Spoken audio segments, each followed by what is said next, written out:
What was the Courting Blackness event about? If I give my perspective, it was kind of arts that were all around the Great Court artwork, and it included, these amazing visual prompts to think about the university, the nation.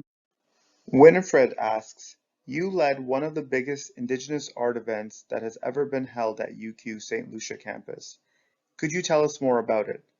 Well, I might start. It really was a project where I was invited because of a new appointment, and a part of that appointment was to create an art exhibition in the Great Court. So I invited 8 artists to make a work specifically for the Great Court.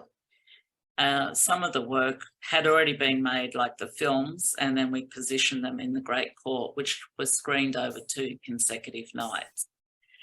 And the project, for me, I started as an adjunct professor in 2011, but the project was not realised until 2014. So it was 3 years of, from my perspective, it was a labour of love.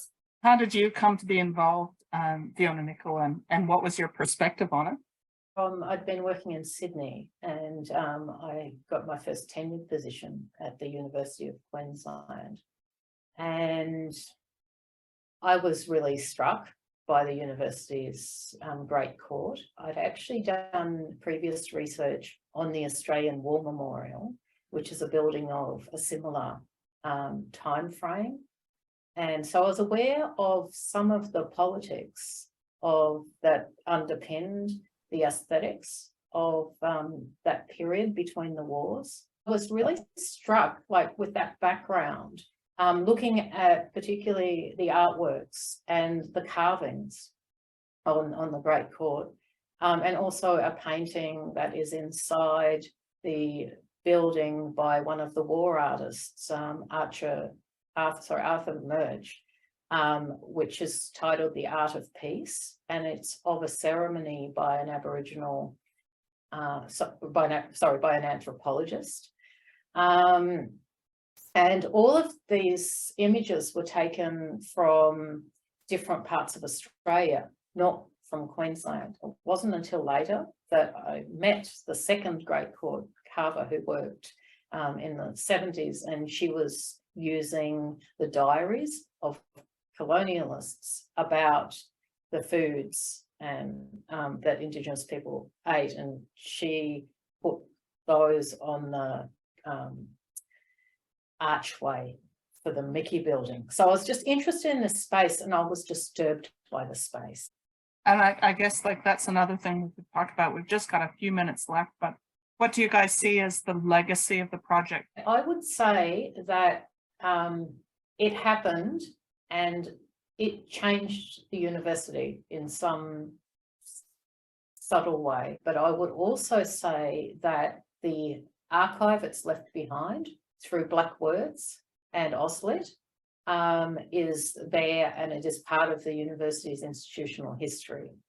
So both that moment made change, and that it is now part of what the university is. And for those that don't know, those are 2 big databases that you can search, so you can actually look back on the art and look on, see recordings and so on. Fiona, Foley, what are your thoughts to take us out?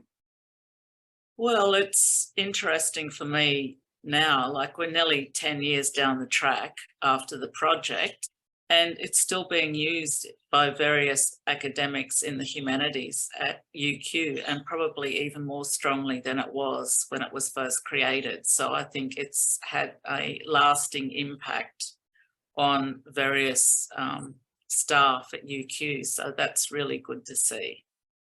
Yeah. Great.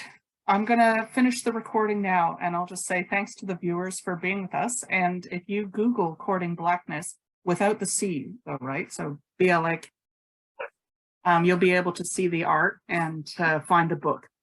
All right.